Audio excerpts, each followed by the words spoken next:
Hey everyone, this is Anamika. Welcome to our study channel. And आज का हमारा topic है प्लांट किंगडम. बट एक बात क्लियर करती हूँ, प्लांट किंगडम होल मैं कवर नहीं करने वाली हूँ.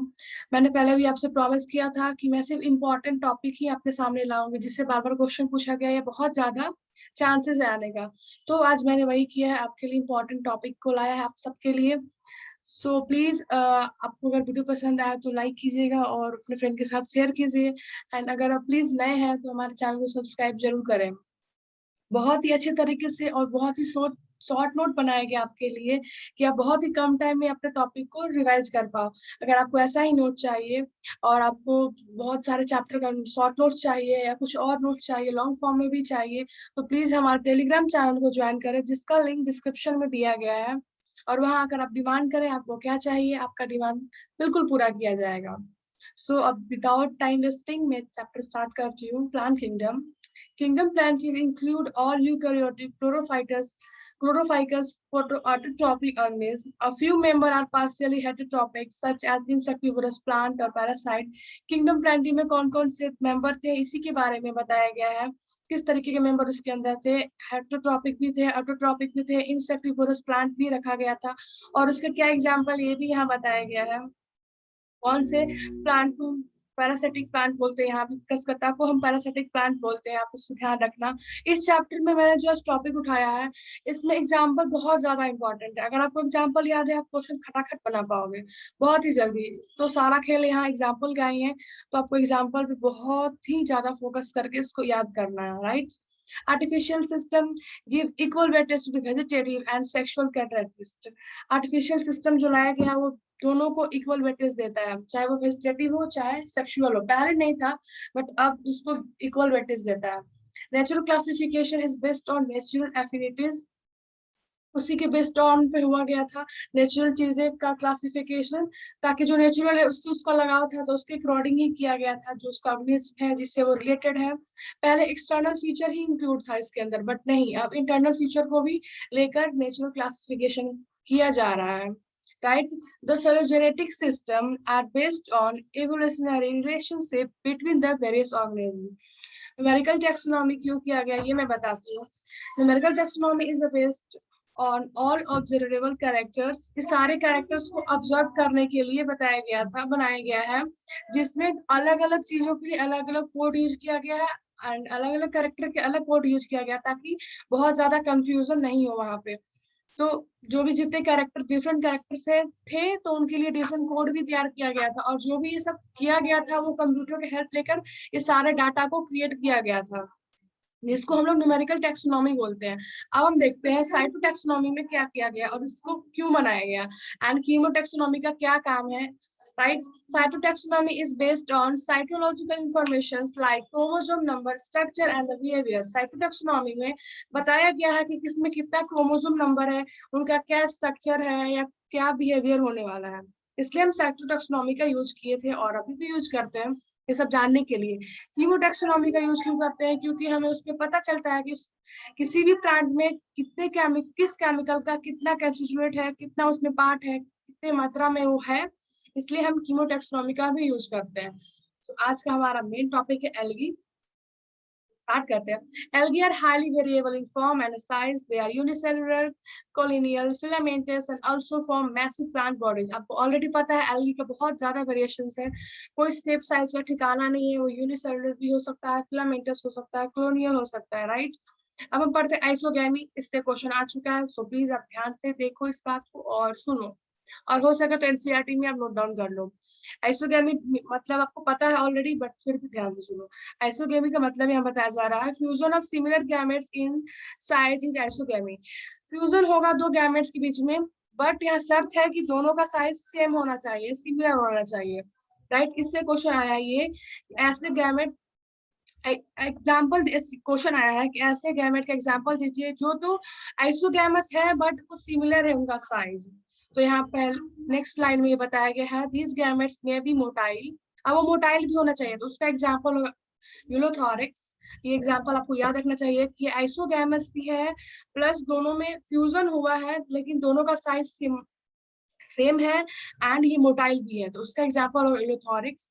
एंड सेम क्वेश्चन ये भी आया था कि आइसोगैमस होना चाहिए, ठीक है, बट वो नॉन मोटाइल होना चाहिए, इसका एग्जांपल दीजिए। तो ये स्पायरोगायरा होगा, ये आपको याद रखना है। ये दोनों नाम बहुत बार से क्वेश्चन आ चुका है, तो प्लीज आप एग्जाम्पल को ध्यान रखना। मोटाइल है तो उसका क्या नाम है और नॉन मोटाइल है तो उसका क्या नाम है, आपको याद होना चाहिए। Anisogamy, fusion of two gamete dissimilar in size in anisogamy. Anisogamy भी, यहाँ भी दो ही गैमेट का फ्यूजन होगा, बट यहाँ शर्त नहीं है, यहाँ शर्त कुछ भी नहीं है, ये डिसिमिलर साइज में भी इनका गैमेट फॉर्मेशन हो सकता है। तो इसका हमारा एग्जांपल है क्लैडोमोनास। आप इस एग्जांपल को प्लीज ध्यान में रखना, एग्जांपल बहुत बार पूछता है, मैं बार बार बता रही हूँ, एग्जांपल पे फोकस करो, एग्जांपल पे फोकस करो आप। Oogamy, fusion between one large non-motile that is static female gamete. ओगैमी में क्या होगा, फ्यूजन होगा दोनों को बीच, ठीक है, बट यहाँ शर्त है एक बड़ा होना चाहिए, फीमेल जो गैमेट है वो बड़ा होना चाहिए और नॉन मोटाइल होना चाहिए, जो मूवमेंट नहीं करता हो। And a smaller motile male gamete छोटा होगा लेकिन मोटाइल होना चाहिए, वो दोनों के बीच में जब फ्यूजन होगा उसको बोलते हैं ओगैमी। एंड इसका एग्जांपल है वॉल्वेक्स एंड फ्लूकस। मैं फिर बोलूंगी, प्लीज आप इसको ध्यान रखना कि आइसोगैमी में फ्यूजन हो रहा है तो दोनों का साइज सिमिलर रखना है, एंड अगर वो मोटाइल है तो उसका एग्जांपल क्या होना चाहिए। आइसोगैमी में फ्यूजन हुआ बट दोनों का फ्यूजन हो रहा बट उसका साइज सेम है, ये भी याद रखना, सेम साइज है बट वो नॉन मोटाइल है। यहाँ कंफ्यूजन होगा आपको मोटाइल और नॉन मोटाइल को लेकर, तो प्लीज आप इसको क्लियर कट अपने एनसीईआरटी बुक में लिख लेना। At least half of the total CO2 fixation on Earth is carried out by algae through photosynthesis. CO2 का जितना भी फिक्सेशन अर्थ पे होता है उसका मोस्टली हाफ पोर्शन एल्गी करता है फोटोसिंथेसिस के हेल्प के through, right. Most species of Porphyra, Lemuriana, Sargassum are among the 70 species of marine algae used as a food. ऐसे भी बहुत सारे algae हैं जिसको हम अपने फूड सप्लीमेंट में लेते हैं, जिसे यहाँ पे जो भी नाम दिया गया इसको हम लोग फूड सप्लीमेंट में भी लेते हैं। और 70 स्पेसीज भी हैं, मरीन एल्गी हैं, और हम लोग उसको फूड के अपने फूड में यूज करते हैं, right. Many algal products like algin obtained होता है हमें ब्राउन एल्गी से, एंड कैरेजीन जो कि ऑप्टेंट होता है हमें रेड एल्गी से, आर यूज्ड कमर्शियली, इसको कमर्शियली भी हम यूज करते हैं। तो आप ये भी याद रखना कि अल्जीन एंड कैरेजीन को हम कमर्शियली यूज करते हैं। अगर अगर from Gelidine and Garnisteria are used to grow microbe and preparation of ice cream and a jelly. अगर अगर का यूज करते हैं हम आइसक्रीम एंड जेलीज को बनाने के लिए, इसको भी आप याद रखना, right. Chlorella and spirulina are unicellular algae, याद रखना कि कौन सा यूनिसेलुलर एल्गी है, which is rich in protein and are used as a food supplement even by space traveler. ये दोनों प्रोटीन ही है और इसको बहुत ज्यादा यूज स्पेस ट्रेवलर करते हैं अपने लिए, राइट। अब हम पढ़ने वाले हैं कि एल्गी कितने तरीके का है और उनका क्या क्या इंपॉर्टेंट पॉइंट है वो हम पढ़ने वाले हैं। मैं फिर बता रही हूँ, ये नोट्स बहुत सोच समझ के बनाया गया आपके लिए, ताकि आप बहुत ही कम टाइम में एल्गी टॉपिक का जो भी इम्पोर्टेंट है आप एक बार में आपके दिमाग में एब्जॉर्ब कर लो और आप बहुत ही कम टाइम में इसको रिवाइज करो, इसलिए ये नोट्स आपके लिए रेडी किया गया है। आई होप आपको नोट्स पसंद आए हो, तो कमेंट करके बताना कि आपको नोट्स कैसा लगा, कि आप ऐसे नोट्स से पढ़ना पसंद करोगे या फिर कुछ और आपके लिए किया जाए, प्लीज आप कमेंट करके बताएं। अब हम पढ़ने वाले हैं क्लोरोफाइसी के बारे में, जिसको हम ग्रीन एल्गी भी बोलते हैं। Most of the member of chlorophyceae have one or more storage body called pyrenoids located in chloroplast. ऐसे भी बहुत सारे ग्रीन एल्गी हैं जिसमें स्टोरेज बॉडीज है, एक से ज्यादा है, तो उस स्टोरेज बॉडी को हम क्या बोलते हैं, पेरिनोइड्स बोलते हैं। तो सब पूछोगे अच्छा ठीक है पेरिनोइड्स तो बोल दिया, बट वो है क्या है, तो वो क्लोरोप्लास्ट के अंदर उसका लोकेशन है, क्लोरोप्लास्ट में वो रहता है, ठीक है। पेरिनोइड में होता क्या है, पेरिनोइड्स contain protein beside starch. Okay.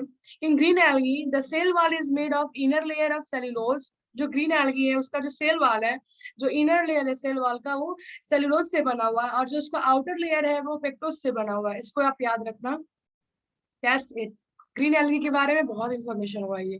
अब हम पढ़ने वाले हैं फिकोफाइसी, जो कि है ब्राउन एल्गी, आप दूसरे लैंग्वेज उसको ब्राउन एल्गी बोल सकते हो। The member of brown algae so great variation in size and form, इसका बहुत ज्यादा वेरिएशन होता है अपने साइज में लेकर। दे रेंजेस फ्रॉम सिंपल ब्रांच, वो कभी सिंपल हो जाएंगे तो कभी फिलामेंटस में आ जाएंगे, तो कभी ब्रांच फॉर्म में आ जाएंगे, कभी तो इनका हाइट 100 मीटर तक पहुंच जाता है भाई साहब, इनका कोई ठिकाना नहीं है, ठीक है, इनका कभी भी साइज वेरिएशन हो सकता है। There is cellulosic cell wall is covered and outside by a gelatinous coating of algin. उनका जो सेल वॉल है उस पे अल्जीन का कोटिंग है, इस चीज का आप याद रखना, अल्जीन का वहां कोटिंग है, right. Food is stored in them as a complex carbohydrate, laminin and mannitol. आपको याद रखना है कि ब्राउन एल्गी में क्या फूड स्टोरेज था, ग्रीन एल्गी में क्या था food storage, and red algae में क्या होगा, या तीनों चीजों याद रखना होगा। इसमें एग्जांपल इंपॉर्टेंट है एंड इसका फूड स्टोरेज क्या है ये इंपॉर्टेंट है, इससे बार बार क्वेश्चन पूछा गया है, ठीक है। तो अब हमारा वीडियो का लास्ट टॉपिक होने वाला है red algae, MSc, and I think example है ग्रीन एल्गी के बारे में। ब्राउन एल्गी का एग्जांपल है यहाँ पे, एंड और कुछ भी है। The gametes of this algae are pyriform. बताया जा रहा है कि जो ब्राउन एल्गी है उसका जो गैमेट है उसका किस शेप का होगा, वो पीएस शेप का उसका गैमेट होगा, right. Common member of phaeophyceae are ectocarpus, dictyota, laminaria, fucus, ये सारे एग्जांपल है हमारे ब्राउन एल्गी के। अब हम पढ़ने वाले हैं रेड एल्गी, जिसको हम रोडोफाइसी बोलते हैं। Majority of red algae are found in marine water, marine में ही आपको मिल जाएगा ज्यादातर, with greater concentration in warmer areas, और वार्मर एरियाज में भी वो आपको मिल जाएंगे easily. The reserve food in red algae is floridean starch, ये क्वेश्चन आ चुका है, प्लीज इस पे ध्यान देना, जो भी जिसका स्टोरेज है फूड है वो आपको बहुत ध्यान रखना है, ठीक है। The reserve food in the red algae is floridean starch which is very similar to amylopectin and glycogen.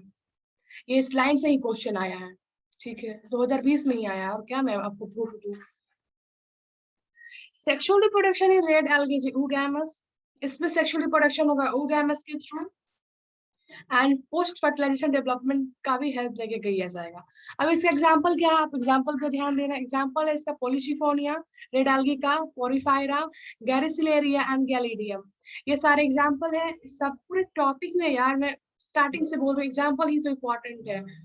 आपको एल्गी किस कौन सा मोटाइल कौन नॉन मोटाइल है ये आपको ध्यान रखना है, एंड अगर एल्गी का रिवीजन किया गया है तो किस एल्गी में कौन सा स्टोरेज ऑफ फूड है ये आपको ध्यान रखना है, रखा है पहले ही। और एग्जांपल भी इम्पोर्टेंट याद रखना है आपको, कौन सी ग्रीन एल्गी है, कौन रेड एल्गी है, कौन ब्राउन एल्गी है। बस इतना सा तो काम है, आप याद कर लो 2 मिनट के अंदर। ये आप एक बार पढ़ लीजिए, एनसीईआरटी आप पढ़ लेना, फिर मेरे नोट्स पढ़ लेना, आपका टॉपिक आपके कंट्रोल में होगा। एंड आई होप आपको वीडियो पसंद आए हो तो प्लीज लाइक करें, अपने फ्रेंड के साथ शेयर करना बिल्कुल ना भूलें। मिलती हूँ बहुत जल्द नेक्स्ट वीडियो में, ख्याल रखें।